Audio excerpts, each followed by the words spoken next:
Shall we read from the book of 1 Samuel 16? Now the Lord said to Samuel, how long will you mourn for Saul, seeing I have rejected him from reigning over Israel? Fill your horn with oil and go. I am sending you to Jesse the Bethlehemite, for I have provided myself a king among his sons.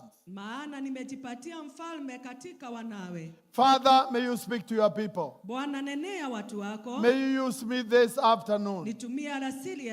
Lord, let this word sharpen us. Open our eyes. Help us to see opportunities. Help us, Lord, to correct what we have done wrong, that our lives may be better. In Jesus' name. Amen. Amen. Amen. God bless you. I just want to speak to you for a few minutes. And then after that, we'll pray. Then we will release each other. Amen. Thank you for worshiping with us. You are welcome the next Sunday. And now from next Sunday, let us start doing soul winning. Amen. Our role is active, going around every Saturday. You can join the caravan. And now we'll be preaching in places. But make sure that in your personal capacity, you become a soul winner. This year we might have a program, because this thing we have talked about is so much. We see how many souls each one of us can win. Praise the name of the Lord. Amen. And the one who will have won most souls by December, we shall give you something. Together with the Lord, we will be giving a bigger thing. Maintaining your relevance. This is the message today. When God sent you here on earth,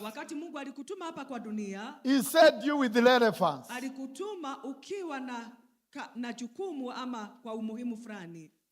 There is nobody who came to this world for nothing. Everybody was born for something. And as I continue to speak to you, one of the things I'll tell you today very plainly is that you are born to solve a certain problem.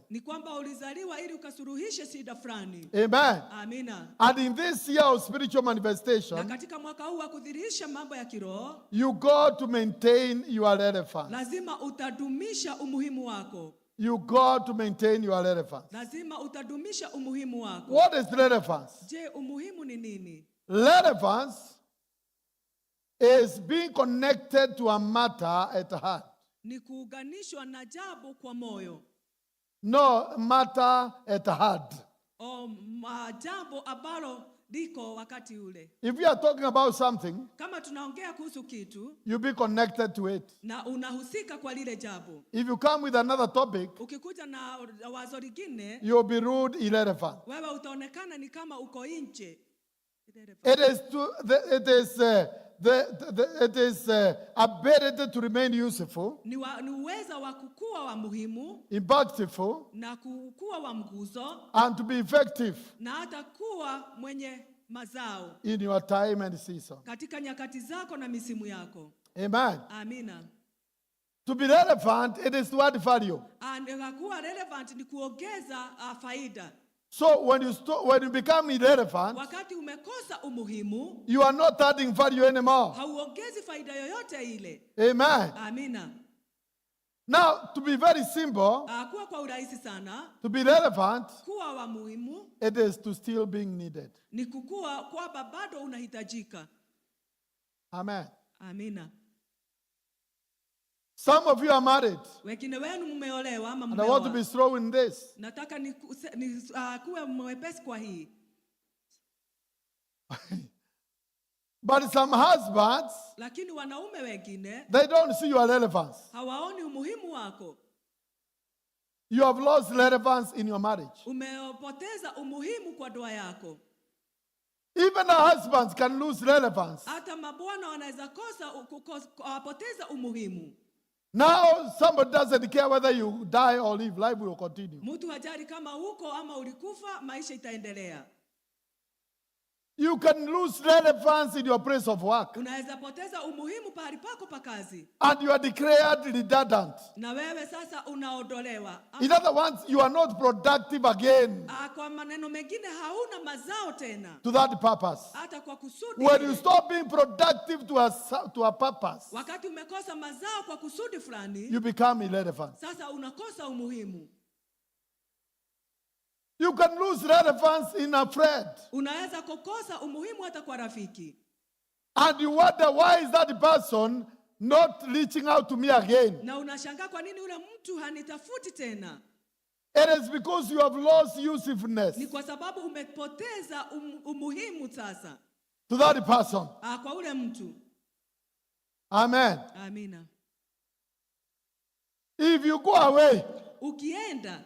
For a whole year. Kwa mwaka mzima. And you used to be with the people. Na ulikuanga na watu. Nobody is looking for you. Na hakuna mtu anakutafuta. Or even a whole week. Hata juma nzima. Nobody is looking for you. Na hakuna mtu anakutafuta. You got to check your relevance. Lazima uangalie umuhimu wako. Because in life, kwa sababu kwa maisha, we are supposed to be so important. Tunafaa kuwa wa muhimu sana. Such that the people will miss you. Ya kwamba watu watakukosa. When people stop missing you, wakati watu wamekosa kukukosa, you are not relevant to them. Hauna umuhimu tena kwao. Amen. Amina. Amen. Amen. I don't know if your husband spends the whole day without calling you. Sijui kama bwana yako akitumia siku nzima na haja kupigia simu. I don't know whether you are still I'm talking about sijui kama bado abia mwenzako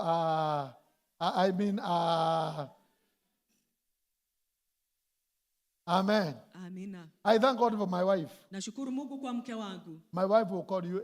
She calls me and calls me. Ananipigianga simu na kunipigia. When she leaves home and she leaves me in the house. Akiniacha nyumbani na before she arrives in Kasarani, hajafika Kasarani, I expect a call. Natarajia nitapigiwa simu. Afadhali aniulize kitu hailingani na haikai. Praise the name of the Lord. Bwana asifiwe. Kuulize nilikuwa nataka kuuliza na umete umetoka nilikuwa nataka kuuliza nimesahau. Abia mwenzako ni sawa tu. Ni sawa tu. Praise the name of the Lord. Amen. Now I know that I'm relevant. Sasa najua mimi ni wa muhimu. In our life. Katika maisha yake. Amen. Amen. Now it is the responsibility sasa ni jukumu of each one of us ya kila mmoja wetu to maintain relevance. Kudumisha the problem shida is not the other person. Sio ule mtu mwingine. It's not the people who do not contact you. Sio wale watu ambao the problem it is us ni sisi to maintain our usefulness. Kudumisha umuhimu ama maana yetu. So stop complaining. Kwa hivyo acha kunugunika. That the people don't care. Ya kwamba watu hawajali. Stay in such a way that whether they like it or not, they will care. Because you are important in their lives. Amen. Amina. May you come back to importance. Ukaweze kurudi kwa umaana. I say may you come back to importance. Nasema ukaweze kurudi kwa umaana. Amen. Amina. Amen. Amen. Amen. Sam, when you tell your wife to serve you a cup of tea, to make a cup of tea for you, to solve hiki tu leo. And then she tells you, don't you have hands? You can go and fix it for yourself. Unaweza enda jipikia wewe mwenyewe. Your wife should know. Mke wako anafaa kujua. If I go and make that tea, nikitengeneza kile kikombe cha chai, she is losing value. Yeye anapoteza dhamana in my life. Kwa maisha yangu. Because she is teaching me. Kwa sababu ananifunza. I can do without her. Naweza fanya bila yeye. Amen. Amina. So serve. Kwa hivyo tumika. Serve yourself to relevance. Wewe jitume katika umuhimu. Do things in other people's life. Fanya mambo kwa maisha ya wengine. Such that they feel the weight. Ya kwamba wanajihisi uzito. Of your absence. Wa kukosekana kwako. Hello? Hello. Hello? Now, turn to your neighbor, ask neighbor, when you are... praise the name of the Lord. Amen. Amen. Now, when you go 6 by 6, wakati utaingia 6 kwa 6, 6 by 9 by 6, or 3, is it 4 by 6 by hiyo? By 6. Now, how many people will miss you? Ni watu wangapi ambao watakukosa?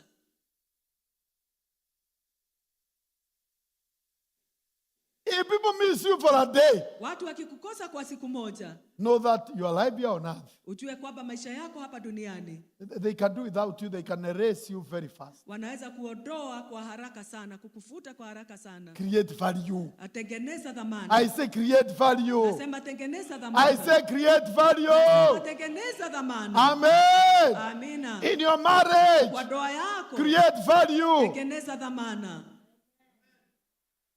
In the church, kwa kanisa, in the ministry, kwa huduma, create value. Kuwa na dhamana. In the choir, katika kwaya, create value. Kuwa wa dhamana. Be relevant. Kuwa mtu wa muhimu. Bwana asifiwe. Praise the Lord. Bwana asifiwe. Praise the Lord. Saul lost his relevance. Sauli akapoteza umuhimu wake. He did two things. Alifanya mambo mawili. Number one, ya kwanza, he overstepped.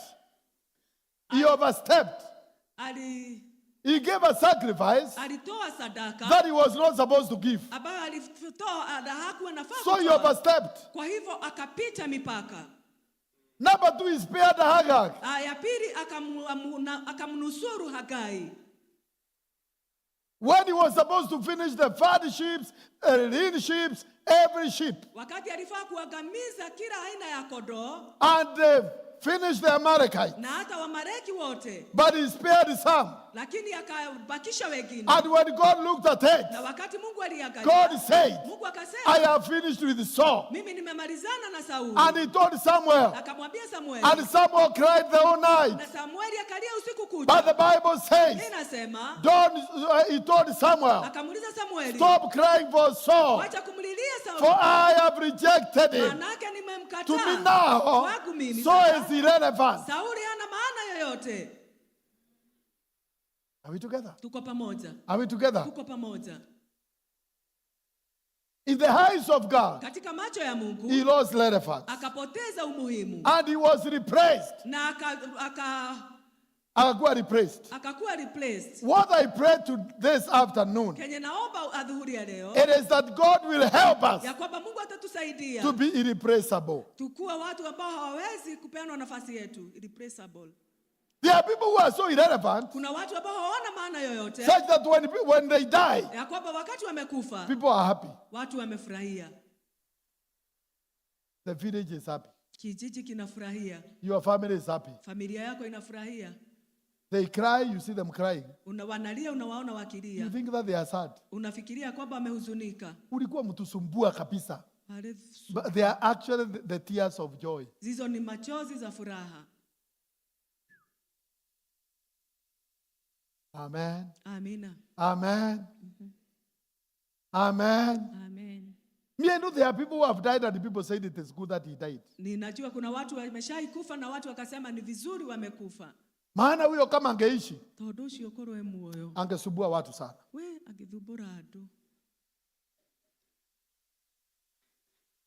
There are people who, when they die, kuna watu ambapo wakikufa, the people who are left, watu ambao wamesalia, They are so happy. Wamefurahia sana. And they do better. Na wanafanya bora zaidi.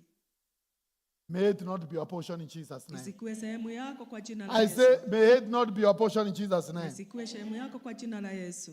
For you to maintain relevance, ili ukadumishe umuhimu wako, you got to be obedient. lazima utakuwa mtiifu. The first thing is to be obedient. Kitu cha kwanza ni kukuwa mtiifu. The second thing is to have good character. Ya pili ni kukuwa na tabia nzuri. Let me break down that one in 7 points. Wacha ni wavujavuje kwa pointi 7. Bwana asifiwe. Praise the Lord. You remember Esther? Unakumbuka Esteri? In the book of Esther chapter 1. Kwa kitabu cha Esther 1. There was a person called Vashti. Kulikuwa na mwanamke alikuwa anaitwa Vashti. She was the queen. Alikuwa ndiye malkia. And the king felt very good one day. Na mfalme akajihisi vizuri siku moja. King Xerxes. Mfalme huyo. A king was called Xerxes. Huyo alikuwa anaitwa hivyo. Or Ahasuerus. Praise the name of the Lord. Bwana asifiwe. And so he sent the eunuchs, the 7 eunuchs. Akatuma matoashi 7. Who had very hard names. Ambao walikuwa na majina magumu. To go and bring the queen. Waende walete malkia. You know those days the kings were served by eunuchs. Unajua ule wakati wafalme walikuwa wanahudumiwa na matoashi. Eunuchs were employees who are castrated. Hawa ni wale ambao walikuwa castrated. Ni sawa tu. Wakaitwa matoashi. Yes. So that they will not admire the women in the king's court. Kwa hivyo ndio wasiweze kuwatamani wanawake ambao walikuwa katika chumba cha mfalme. They would do nothing with them. Hawakefanya chochote na wao. And so the king was very happy. Kwa hivyo mfalme alikuwa amefurahia sana. And he sent for the wife. Na akamtumania mke wake. So that he can show the beauty. Ili aoneshane urembo wake. But the Bible says. Lakini Biblia inasema. She refused. Akakataa. She lost grace. Akapoteza neema. She lost grace. Akapoteza neema. Praise the name of the Lord. Bwana asifiwe. And Esther gained the grace. Na Esther akapata ile neema. Child of God. Mwana wa Mungu. Obedience. Utiifu. Is key. Ni wa muhimu. Character. Tabia. Is key. Ni ya muhimu. In maintaining relevance. Katika kudumisha umuhimu wako. Amen. Amina. Irrelevance kutokuwa wa muhimu will get you out of order. Utakutoa katika mpangilio. And will cost you grace. Na ukatakuondolea pia neema. When you are relevant, wakati uko na muhimu, you showcase your importance. Wewe utaonesha umuhimu wako. Number 1. Ya kwanza. If you want to maintain relevance, kama unataka kudumisha umuhimu wako in your marriage, katika ndoa yako, in the place of work, mahali pa kazi, everywhere amongst the people, kama miongoni mwa watu wote, number 1, ya kwanza, be a man of substance. Ukakuwa mtu ambaye ako na kitu ndani yake. Be a woman of substance. Ukawe mwanamke ambaye ako na kitu ndani yake. There are some people who are saved. Kuna watu ambao wameokoka. And they are full of gas. Na wamejawa na hewa tupu. And you know a man of substance. Na unajua mtu ambaye ako na kitu. With what they speak. Na kitu ambacho wanaongea. Are we together? Tuko pamoja. May the Lord help you. Bwana akusaidie. To be a woman of substance. Ukawe mtu wa dhamana. And for you to be a person of substance. Na ukawe mtu ambaye ako na kitu ndani yake. Somebody who is well informed. Mtu ambaye ako na ujuzi mwingi. You got to read. Lazima utasoma. The Bible says, study yourself. Biblia inasema jifunze. Study to show yourself. Jifunze ndio ujionyeshe. Approved of God. Ambaye amedhibitiwa na Mungu. Read. Soma. Every time have a book that you are reading. Kila wakati kuwa na kitabu ambacho unasoma. Have a magazine that you are reading. Kuwa hata na gazeti ambalo unasoma. Read about everything. Soma kuhusu kila kitu. Read about novels.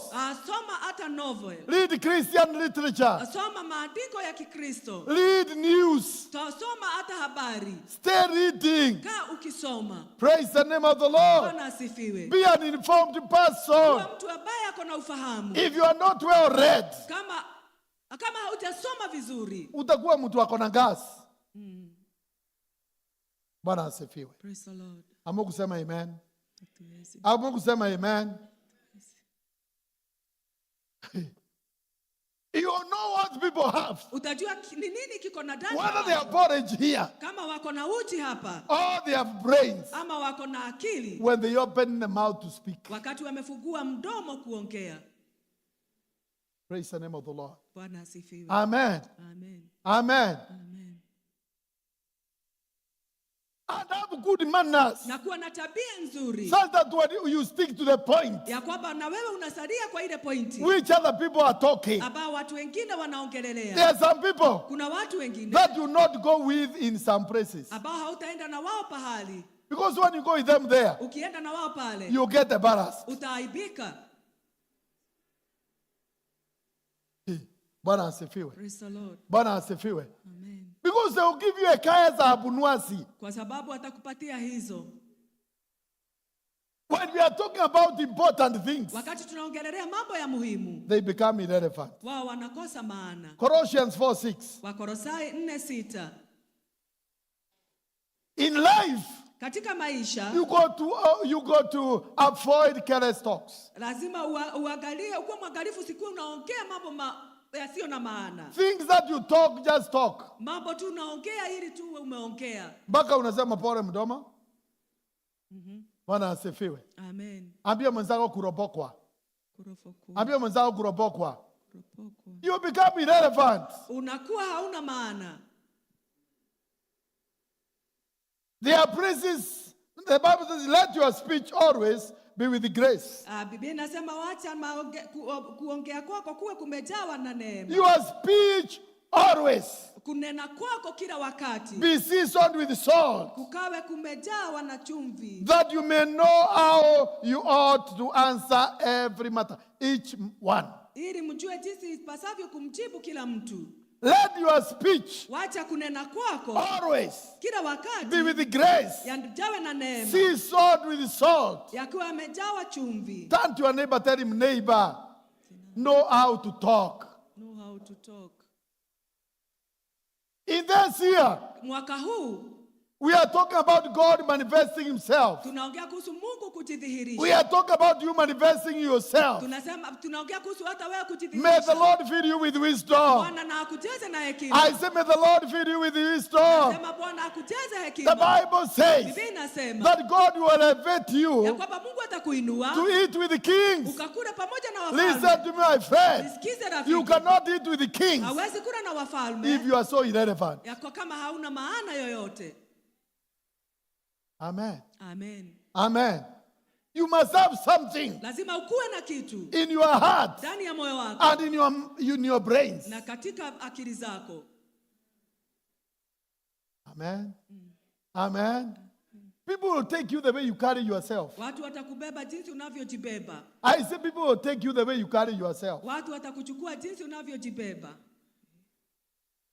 If you carry yourself kama unajibeba irrelevantly, bila maana yoyote, if you carry yourself kama unajionyesha as an important person, kama mtu asiye wa muhimu wowote, people will take you that way. Watu watakuchukulia vile. And you are saved, you are a child of God. Na wewe umeokoka, wewe a time has come wakati umefika that we must change. Ambapo lazima tubadilike. Salvation wokovu changes even our personalities. Unabadilisha hata hali yetu ya utu. Even the way we talk. Hata jinsi tunavyoongea. Are we together? Pamoja. Are you listening to me? Unanisikiza? Hallelujah. Hallelujah. Hallelujah. Hallelujah. So that you can have spiritual manifestation, ili ukaweze kuwa na kudhihirisha kwa kiroho. a lot must change in your life. Mengi lazima yatabadilika kwa maisha yako. Be a person of substance. Kuwa mtu ambaye ako na kitu ndani yake. Even in your place of work, hata pahali pako pa kazi, they will not promote anybody hawatainua mtu cheo who is not a person of substance. ambaye hana kitu ama maana yoyote. If you are a reckless person, kama wewe ni mtu ambaye hana mwelekeo, you speak anyhowly, unaongea vyovyote, there is nothing that you can't say. hakuna kitu ambacho huwezi You sema. don't choose where to say it. Wewe hujui ni wapi utanenea ile maneno. Nobody will promote you. Hakuna mtu atakuinua cheo. People are wondering when they shall finish with you. Watu wanashangaa watamalizana na wewe lini. You must know levels. Lazima ujue viwango. Where to speak what. Ni wapi utaonena nini. There are places you go. Kuna pahali unaenda. And you shut up. Na unanyamaza. You zip your mouth. Unaweka mdomo wako pasia. Amen. Amen. Amen. Amen. Because you look at the people there. Kwa sababu naangalia wale watu wako pale. Their minds. Mawazo yao. And here you can't say anything. Na hapo huwezi sema chochote. Unanyamaza. Wakiraki.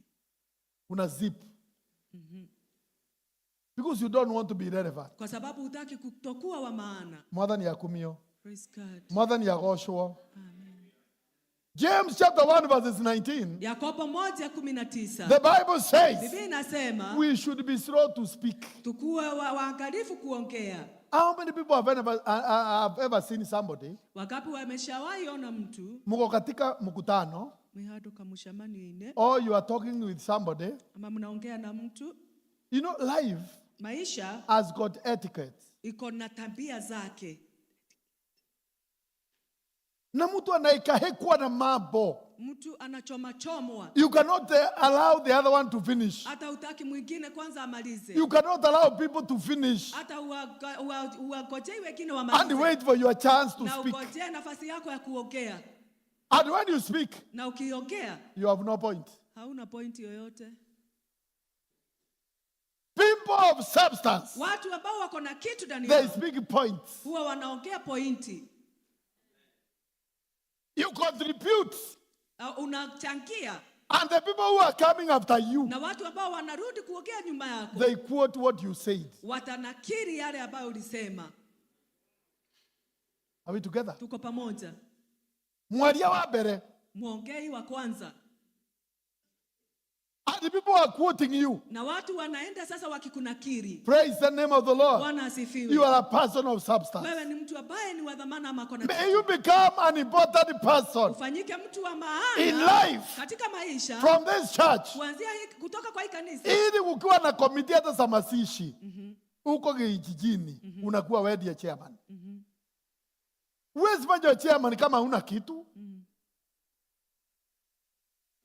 Machairman ni watu ambao they are people who are relevant.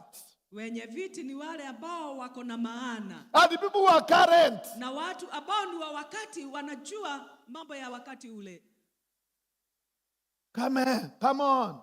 Look at your neighbor, tell your neighbor be current. Be current. Tell your neighbor be current. Be current. Wachana mambo ya zamani. The Bible says old women tales. Biblia inaongea kuhusu. Have you ever been visited by somebody na akija ile vitu anakuambia ni vitu ya zamani? Yeah, there are things which are not relevant. Mambo ambayo si ya muhimu to what we are saying. Kwa ile mambo ambayo tunaongea. And it is not time for storytelling. Na sio wakati ati wa kuhadithiana. Because there are times for storytelling. Kwa sababu kuna wakati wa kuhadithiana. When you give people history. Wakati unapatia watu historia. Where we have come from. Mahali ambapo tumetoka. Lakini kuna watu wanaongea mambo, unasikia hizo mambo. Ni mambo za zamani. Bwana asifiwe. I used to have a problem with watu wa PhD. Have you ever interacted with a PhD person? Huh? PhD. And you know, even yourself, you have a PhD. How many people know that you have a PhD? Ni vile tu yours is pulling heavens down. Pulling heavens down. But the other one, doctor of philosophy. Doctor wa filosofia. You talk with them. Unaongea na yeye. They talk substance. Huwa wanaongea mavitu. Ndio hawakubalianangi na watu isile because mind yao iko mbali. Mawazo yao iko mbali. Amen. Amina. Amen. Amina. Wakristo tuchangamuke. Nasema tuchangamuke. Because in life, kwa sababu kwa maisha, it is not all about the Bible says. Sio kuhusu tu Biblia ilisema ama inasema. There are places you go. Kuna pahali ambapo utaenda. And there is not the Bible says. Na hakuna Biblia inasema. We're talking issues. Tunaongea mambo sasa. You got to be current. Lazima ujue mambo ya sasa. You got to be relevant. Lazima ukuwe wa muhimu. Amen. Niendelee ama nisiendelee? Niendelee ama nisiendelee? So, you got to think before you talk. Kwa hivyo lazima ufikirie kabla ya kuongea.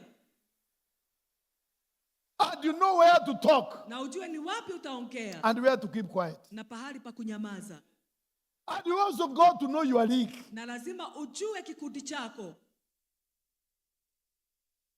I say you got to know your league. Lazima ujue kikundi chako.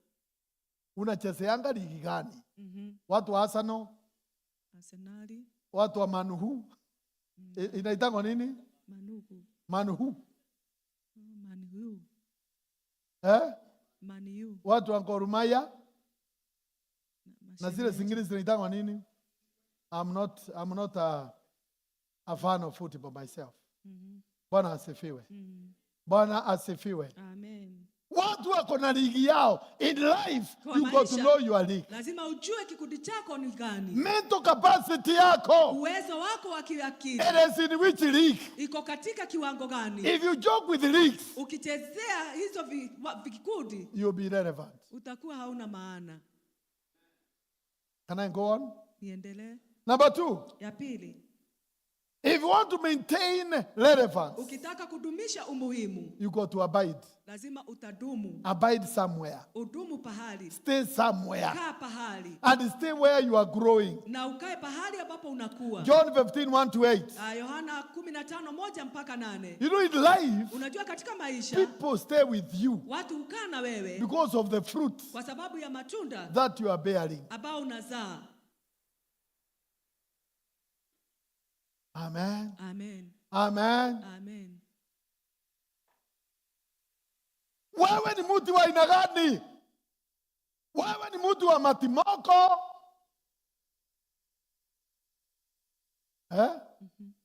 Ama thorn melon? Machungwa, muembe? Praise the name of the Lord. Ama wewe ni mtu wa lemon? Ama wewe ni mtu wa dimu? Ama limau? When you open your mouth to speak, wakati unaufungua kinywa chako kunena, when people look at your character, wakati watu wanaangalia tabia yako, what fruits je, ni tunda gani are they going to enjoy from your life? ambao watafurahia kutoka kwa maisha yako? Leo mnanyamaza. Kirete. Bwana asifiwe. Praise the Lord. Amen. Amen. The fruit will be the manifestation of what is inside of you. Amen. Amina. How I pray that this year the Lord will give us a season of fruitfulness. And our fruit must remain. Amen. Amina. It is by abiding. Ni kwa kudumu. Look at your neighbor, tell him, neighbor. Neighbor. Don't be everywhere. Don't be everywhere. Stop being everywhere. Stop being everywhere. Being everywhere makes you lose grace. Kukua kila pahali kuna kufanya unapoteza neema. Settle this year. Tulia mwaka huu. Settle to your wife, settle to your children. Settle this year. Tulia mwaka huu kwa mkeo. Settle to the church. Hata tulia kwa kanisa. Amen. Amina. There are blessings kuna baraka that will never come in your life. Ambazo hatitakuja kwa maisha yako. They will never settle in your life. Hazitawahi kuja kwa until when you settle your spirit. Mpaka wakati utatuliza roho yako. As long as wewe ni mtu wa kamguu. Kaguu na njia. Every time you are going even in church on Sundays, you can't settle. Hawezi tulia. Bwana asifiwe. Praise the Lord. Bwana asifiwe. Praise the Lord. You go to abide. Lazima utadumu. Amen. Amina. Amen. Amina. This year may you settle. Mwaka huu na utulie. Overcome a withering spirit. Ushinde hiyo roho ya kutangatanga. Amen. Number 3. Ya 3. Don't abuse courtesy. Wewe usitumie vibaya heshima. When courtesy is bestowed upon you, wakati heshima imewekwa kwako, if you want to maintain relevance, ukitaka kudumisha umuhimu, appreciate courtesy. Kwa shukuru kwa sababu ya heshima. The problem with Saul, shida iliyokuwa na Sauli, he abused the courtesy of God. Yeye alitumia vibaya ile heshima Mungu alikuwa amempatia. Saul was looking for the donkeys of his father. Sauli alikuwa anatafuta punda za baba yake. And God pinpointed him. Na Mungu akamnyoshea kidole. To be the first king. Akakuwa mfalme wa kwanza in Israel. Kule Israeli. But that one was withstanding. Na hiyo ikiwa pale. It was not enough for him. Haiku inamtosha yeye. He said I can also give sacrifices. Akasema pia hata mimi naweza toanga dhabihu. He has partial obedience. Akona utiifu ambao haujakamilika. And God brought him down. Na Mungu akamshusha chini. Because of abusing courtesy. Kwa sababu ya kutumia vibaya ile heshima. You remember David? Unakumbuka Daudi? He had a wife that he had been given by Saul. Alikuwa na mke ambaye alikuwa amepatiwa na Sauli. Because of killing the Philistines. Kwa sababu ya kumuua ule Mfilisti. And the Bible says, Biblia inasema, one day after David has brought the ark in Jerusalem, siku moja baada ya Daudi kuleta sanduku la agano kule Yerusalemu, Michal, Saul's daughter, David's wife, Mikaeli yule binti wa Sauli, he started mocking David. Akaanza kumudhihaki Daudi. He abused courtesy. Akatumia vibaya ile heshima. She never gave birth again from that day. Na hakuwahi zaa kutoka ule wakati. Vashti lost her possession. Alipoteza na fursa yake ama nafasi yake. Because of abusing courtesy. Kwa sababu ya kutumia vibaya ile heshima alikuwa amepewa. If somebody was courteous enough to marry you, kama mtu alikuwa wa heshima sana akakuoa, and to accept to be married by you, na akakubali hata kuolewa na wewe, respect that. Heshimu ile. Somebody is courteous enough mtu ako na heshima kabisa to accept kukubali you wewe with your weaknesses na udhaifu wako wote as the wife kama mke or as your husband. ama mume wake. Respect that person. Aheshimu ule mtu. Amen. Amen. Amen. Amen. Hallelujah. Hallelujah. Hallelujah. Hallelujah. I look at my wife and ask her, what do you want? Namuulizanga mke wangu anataka nini? What do you want sahi? Niende niitafute, nikulete hata nyama ya sungura. Niende niitafute nifanye nini? Nikulete. Because mimi naonanga kitu kubwa sana.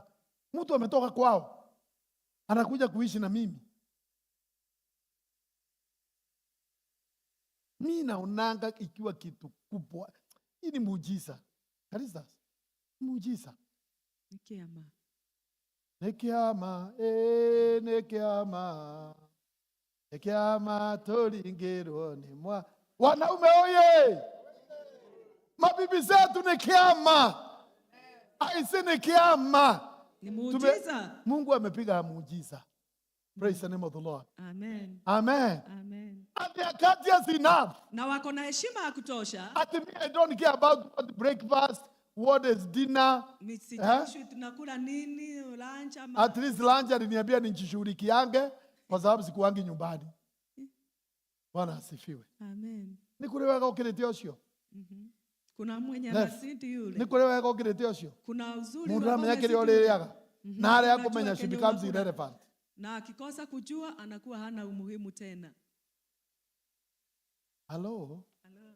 Hello. Hello. Praise the name of the Lord. Bwana asifiwe. Ati huyu ararangi sitting room. Takoma kule metha-ini. Ama kwa neighbor. Ama kanyumba ya wageni. Ai. You wives, we are going to honor you one of these days. Tutawaheshimu moja hapo ya siku hizi. Tutawachijia masungura hapa mkule. Nyama za nini? Sungura.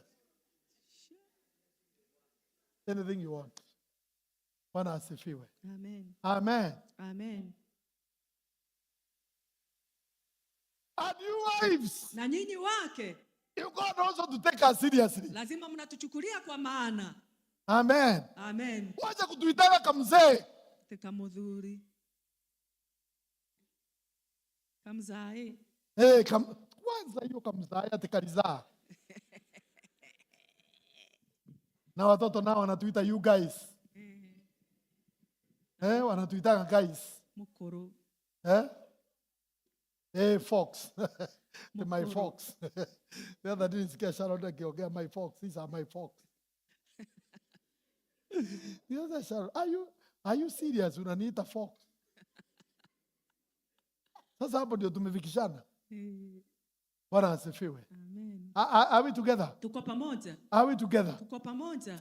Maintain your relevance. Adumisha umuhimu wako. I say maintain your relevance. Nasema dumisha umuhimu wako. I say maintain your relevance. Dumisha umuhimu wako. And even in the church. Hata kwa kanisa. Maintain your relevance. Kuwa wa muhimu. Amen. Amina. Amen. Amen. Let's look at the next point because of time. Tuangalie point nyingine kwa sababu ya muda. So lift up your hand and say, I will not abuse courtesy.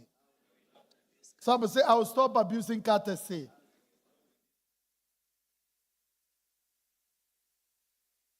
Amen.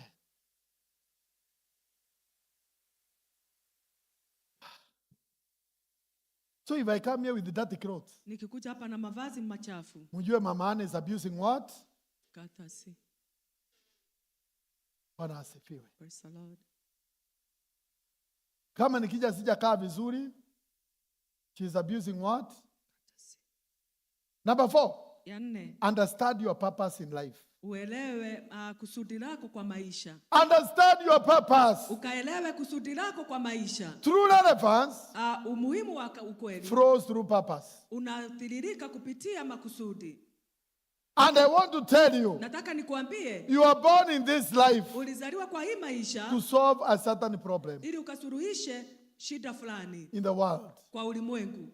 Solve a certain problem. Kusuruhisha. So ask yourself, what problem am I solving in this church? Jiulize ni shida gani ambayo unasuluhisha mahali hapa kwa kanisa. And I said very simple, if we came in this service, nikasema kama tukikuja kwa ibada ya and I did not have Jacqueline Kataka, na hakukuwa na Jacqueline Kataka, to lead worship here, akatuongoze kwa ibada hapa. Oh, Paulo huyu anaitwa kwa jina moja na Mungu, Mora, ambaye anaitwa jina moja Mora, to organize this praise team, ili akaongoze ama akapange hiki kikundi. Or even this brother who is playing the piano, ama huyu ndugu ambaye anacheza kinanda, and it is crying like a baby, na inalia kama mtoto. Praise the name of the Lord. Bwana asifiwe. We will not be having the service. Hatuwezi kuwa na ile ibada. We will be having a problem. Tutakuwa na shida. But today, lakini leo, they have solved our problem. Wamesuluhisha mashida yetu. And they keep on solving our problem. Kuendelea kusuluhisha mashida. You are born ulizaliwa to solve to solve a certain problem in this. Ukasuluhisha shida fulani kwa ulimwengu. Ask yourself, what problem am I solving? Jiulize ni shida gani ambayo unasuluhisha. Nobody is for nothing. Hakuna mtu ambaye ni wa bure. Nobody is just born to fill space. Hakuna mtu ambaye amezaliwa ili akajaze kipengo. Amen. Amina. The moment your husband looks at you, wakati bwana yako anakuangalia, and thinks that you are occupying space, afikiria kwamba wewe tu umejaza pengo pale, you would have a better wife. You would have a better wife. Akepata mke mzuri, if you are not there, kama hauko pale, you are irrelevant. Wewe hauna maana. Tafuta namna, tafuta vile tu utaleta usefulness. Mpikie kachakula kazuri. Make sure hiyo nguo zimepigwa pasi vizuri na zimekujwa vizuri na zimewekwa hapo. Praise the name of the Lord. Amen. Akija viatu mtoe, toa socks, mupatie masaji ya miguu. Praise the name of the Lord. Ina masaji ya mgongo na ya tumbo. Praise the name of the Lord. Mtekeleze, kaa karibu na yeye. Fanya massage, fanya mzee massage. Wazee wamekaa hapa bila massage na muko. Ndoto ya mchana. Amen. Amen. Hello? Hello?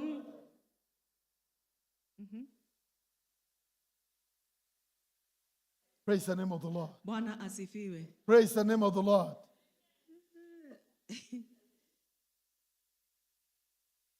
Just know your usefulness. Jua umuhimu wako. Work on it. Uifanyie kazi. Amen. Amen. Mzee, ukija nyumbani letea mama kitu. Nunulia mama kaviatu, nunulia mama ka kitu. Siku nyingine nimeenda nikaletea my wife a dress. And an expensive one. Na sasa kuwapea hiyo story. Bwana asifiwe. Maana hakuipenda.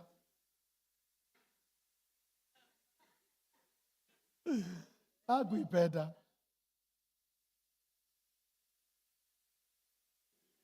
Na nikamwambia basi kama upendi turudishe. Ujichagulie, tukarudisha. Akajichagulia, na mimi nikamwambia kwa sababu tumekuja, chagua hata ingine. Takunulia bili. Praise the name of the Lord. Amen. Akanunua bili, akapeana moja.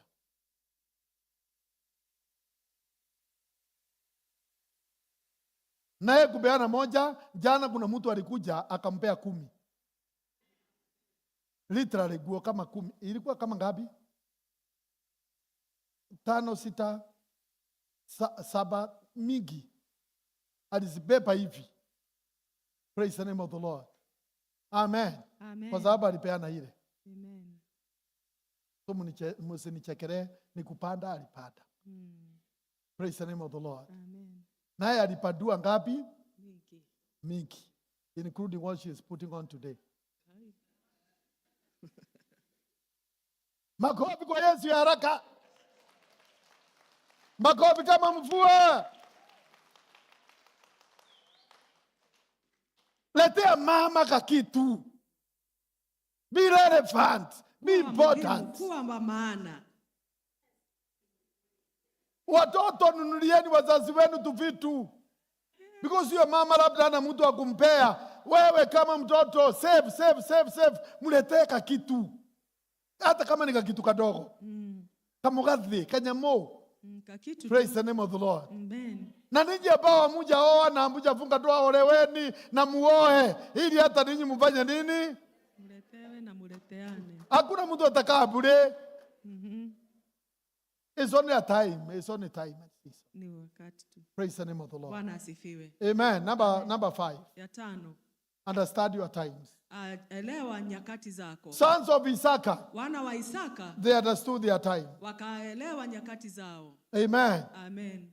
Be relevant to time. Kuwa muhimu katika nyakati. Understand the times that you are living in. Elewa nyakati ambazo tunaishi ndani yake. Amen. Amen. Wale watu wote wako 40 years and below. Wasimame. Ugama ina iguru.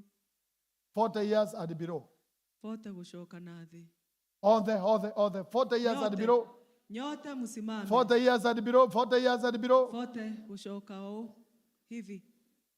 Amen. Amen. 40 years and below. 40 kurudi chini. Can you see? Je, mnaweza ona? Praise the name of the Lord. Bwana asifiwe. Hawa ndio wenye kanisa. Now these guys you see. Watu unaona. Mesha kaangalia nyuma. Mesha. Angalia pande hii. Sasa wewe ni mzee sana. Bwana asifiwe. Amen. The church kanisa is full of 40 years and below. Imejaa watu wa 40 kwenda chini. Some of us we are in the 6th floor. Wengine wako katika floor ya 6. Going to the 7th floor. Wakienda ya 7. Now, sasa I got to understand the times that I'm living in. Lazima nielewe nyakati ambazo naishi ndani yake. And this, sasa bora unaketi. Uko mgonjwa? Can you do your legs like this? Fanya hivi. Labda inauma. Bwana asifiwe. Amen. Now, I got to be sensitive. Lazima nikuwe mwangalifu. Na nijue in my personal work.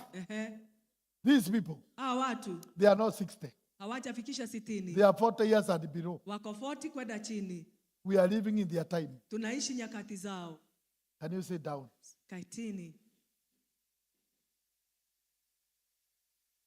And you are 40 years and below. Na nyinyi ambao mko 40 rudi chini. You got also to be sensitive. Lazima mkuwe wakarifu pia.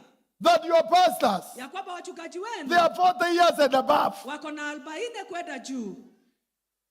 So saa ingine mtatuona na uzee. Understand your times. Bwana asifiwe. Amen. Mtaona tukiwa na uzee mwingi. Na sisi tuwaona mkiwa na utoto mwingi. Because that is life. Kwa sababu hiyo ni maisha.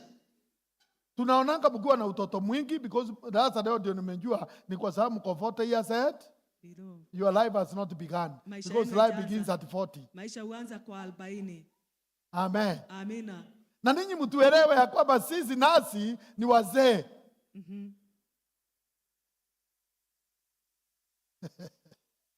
Bwana asifiwe. Praise the Lord. Bwana asifiwe. Praise the Lord. Amen. Tuelewane jameni. But each one of us, kila mmoja wetu, we must understand and respect each other. Na lazima tuelewane na hata tuheshimiane. I must understand you. Lazima nikuelewe. You must understand me. Na wewe unielewe. And all of us na zote must try to be relevant. Lazima tujaribu kuwa wa muhimu. Relevance umuhimu is not about being known, sio kujulikana, but about being needed. Lakini kuwa wa kuhitajika. In life, kwa maisha, you must be manifesting something. Lazima uwe unadhihirisha kitu. Understand your place. Uelewe nafasi yako. Understand your assignment. Na hata uelewe jukumu lako. Somebody say, I'll be relevant. I'll be relevant. Amen. Amen. So hata kuongea kuwa mtu relevant.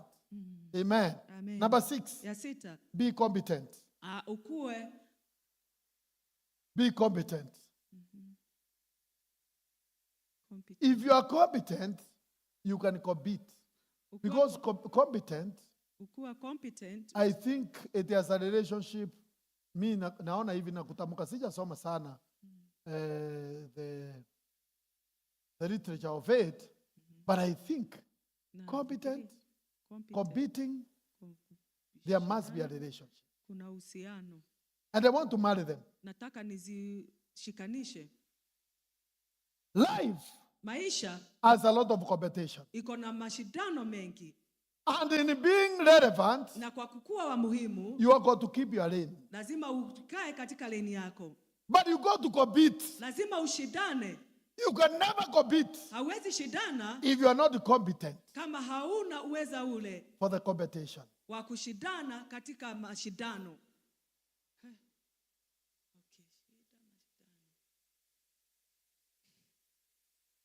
Read.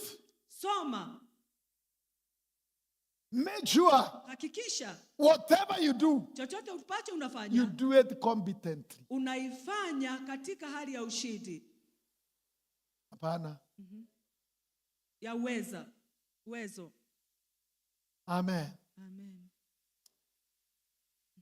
In life, kwa maisha, you got to have something called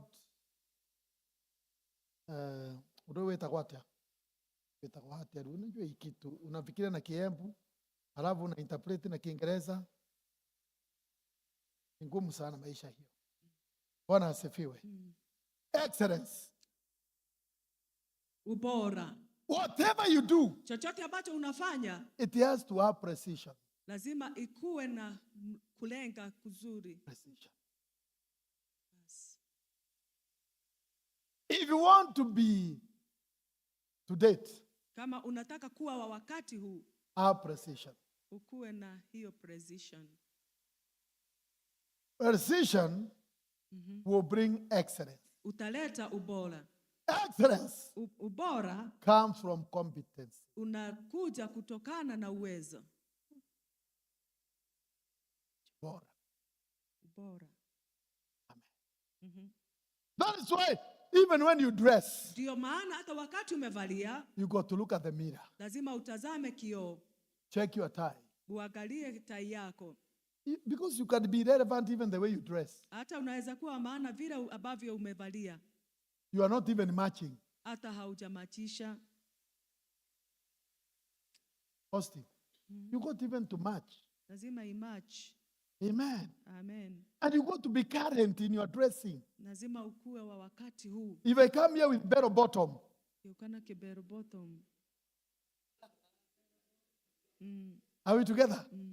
Praise the name of the Lord. Bwana asifiwe. Mtafikiria nimechizi, si ndio? Always. Kila wakati. Dress for the occasion. Avalia kwa sababu ya ule mwito ama wakati ule. I said dress for the occasion. Know where you are going. Jua pahali ambapo unaenda. Where they need casual, be casual. Where they need official, be official. There are doors that will not open. Kuna milango ambayo haitafunguka until you look like those doors. Mpaka ufanane na zile milango. Amen. Amen. Amen. Amen. Sometimes you go for an interview and you fail before you start. Wakati mwingine unaenda interview na unaanguka hata kabla hujatainiwa. Because of your grooming. Kwa sababu ya jinsi ambavyo umevalia. Are we together? Tuko pamoja. Are we together? Tuko pamoja. Praise the name of the Lord.